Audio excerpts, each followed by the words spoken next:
আসসালামু আলাইকুম, কেমন আছেন সবাই? আজকে আমি চলে এসেছি বাংলার অন্যতম একটা প্রাচীন জনপদের অন্তর্ভুক্ত প্রাচীন পুনর্বর্ধন জনপদের রাজশাহীর পুঠিয়া রাজবাড়িতে। এই রাজশাহীর পুঠিয়া রাজবাড়িটি হচ্ছে বাংলাদেশের প্রাচীন প্রত্নতাত্ত্বিক নিদর্শনগুলোর মধ্যে অন্যতম।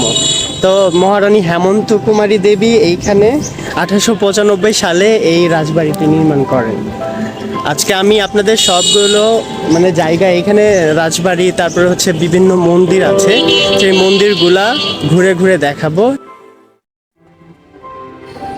এখন বাজে সকাল 10টা। আমি রাজশাহীর আমচত্বর থেকে অটো করে প্রথমে বানেশ্বর যাব, বানেশ্বর থেকে বাসে করে যাব পুঠিয়া রাজবাড়িতে। তো আমার বাসা আমচত্বরের কাছাকাছি, এই জন্য আমি আমচত্বর থেকে যাচ্ছি। আপনারা চাইলে বাসে করে রাজশাহী শহর থেকে ডিরেক্টলি পুঠিয়া যেতে পারেন। তো নাটোর থেকেও আসা যায়।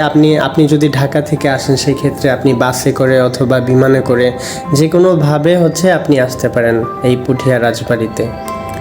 চলে এসেছি পুঠিয়ায়। পুঠিয়া থেকে এখন ভ্যানে করে যাব পুঠিয়া রাজবাড়িতে। এইখান থেকে পুঠিয়া রাজবাড়ির দূরত্ব মাত্র 1 কিলোমিটার। আর একটা বিষয় বলে রাখছি, যদি রাজশাহী থেকে আপনি পুঠিয়ায় আসেন তাহলে দূরত্ব মাত্র 31 কিলোমিটার।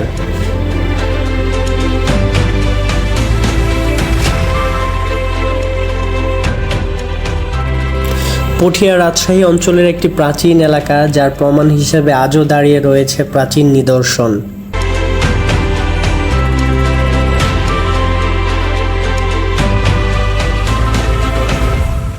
পুঠিয়া রাজবাড়ি প্রবেশের পূর্বেই দুটো মন্দির চোখে পড়ল। একটা শিব মন্দির এবং আরেকটা রথ মন্দির।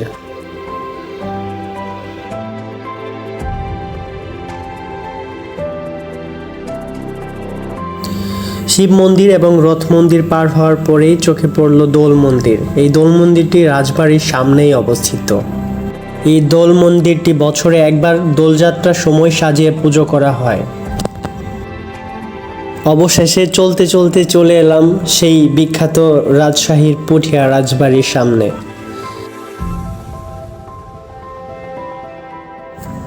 পাঁচানী রাজপরগনার রাজা ছিলেন পরেশ নারায়ণ এবং তার স্ত্রী ছিলেন মহারানী হেমন্ত কুমারী।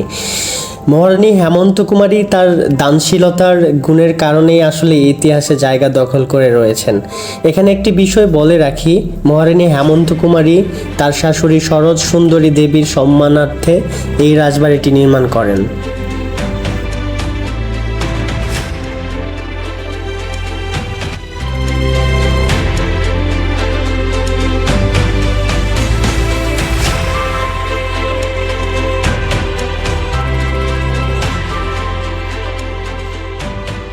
এখন রাজবাড়ির দ্বিতীয় তলায় অবস্থান করছি। আপনাদের সাথে একটা ইনফরমেশন শেয়ার করছি। রানী হেমন্ত কুমারী 1895 সালে এই রাজবাড়িটি ইন্দো ইউরোপীয় স্থাপত্য রীতির ভিত্তিতে নির্মাণ করেন।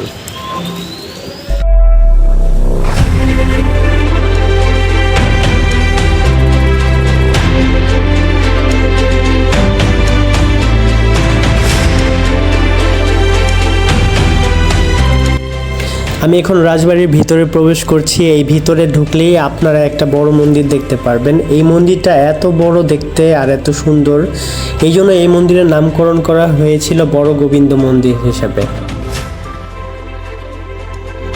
পোড়ামাটির কারুকাজ দিয়েই এই মন্দিরটি নির্মাণ করা হয়েছিল এবং এই পোড়ামাটির কারুকাজের ধারায় প্রাচীন হিন্দু ধর্মের কিছু স্মৃতি এবং গাঁথনি তুলে ধরা হয়েছে।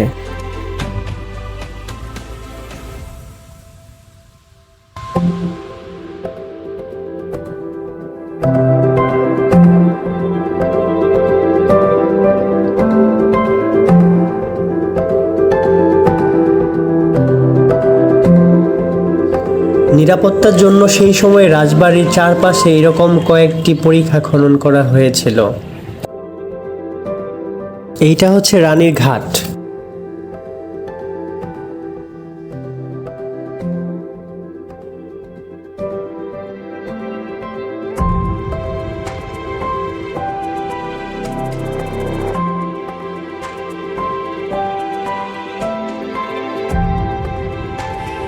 এই স্থাপনাটি রানীমহল।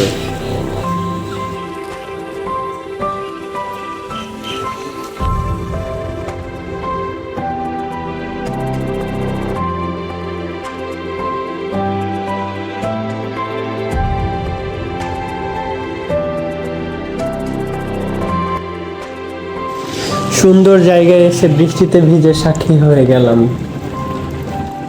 রানী হেমন্ত কুমারী কর্তৃক নির্মিত এই দিঘিটির নাম হচ্ছে শ্যামসাগর দিঘি। আমি এখন প্রবেশ করছি রাজা পরেশ নারায়ণের ছোট ভাই নরেশ নারায়ণের রাজপ্রাসাদে।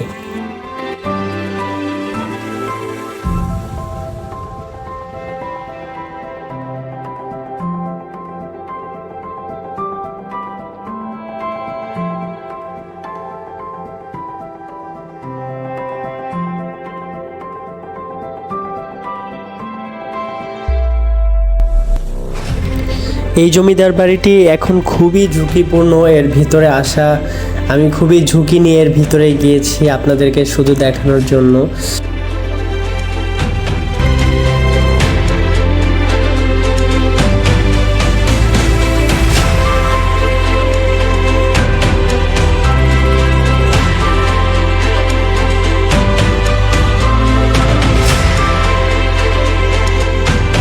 আমি এখন যেই জায়গায় অবস্থান করছি এখানে পাশাপাশি 3টা মন্দির আছে। এই মন্দিরটা হচ্ছে গোপাল মন্দির।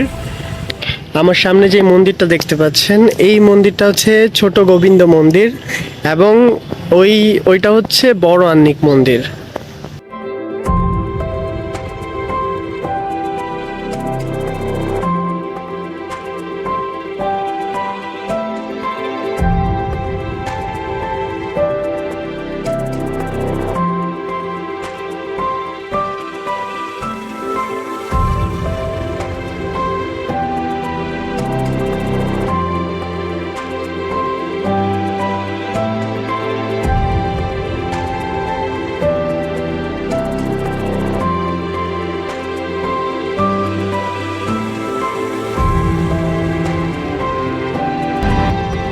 হাঁটতে হাঁটতে চলে এলাম শিব মন্দিরের পাশে। এই শিব মন্দিরটির শিবলিঙ্গ এত বড়, কথিত আছে যে এশিয়া মহাদেশের মধ্যে সবথেকে বড় শিবলিঙ্গ নাকি এই মন্দিরে। এই জন্য এই মন্দিরের নাম রাখা হয়েছে বড় শিব মন্দির।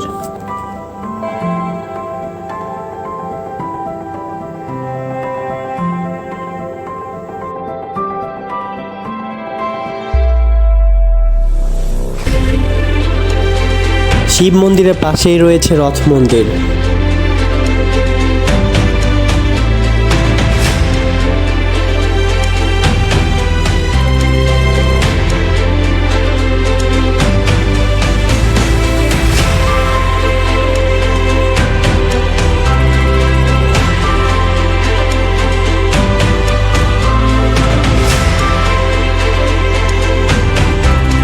সবাই ভালো থাকবেন, সুস্থ থাকবেন। সামনের কোনো ভিডিওতে আপনাদের নতুন কোনো কিছু উপহার দেওয়ার চেষ্টা করব ইনশাআল্লাহ। আল্লাহ হাফেজ।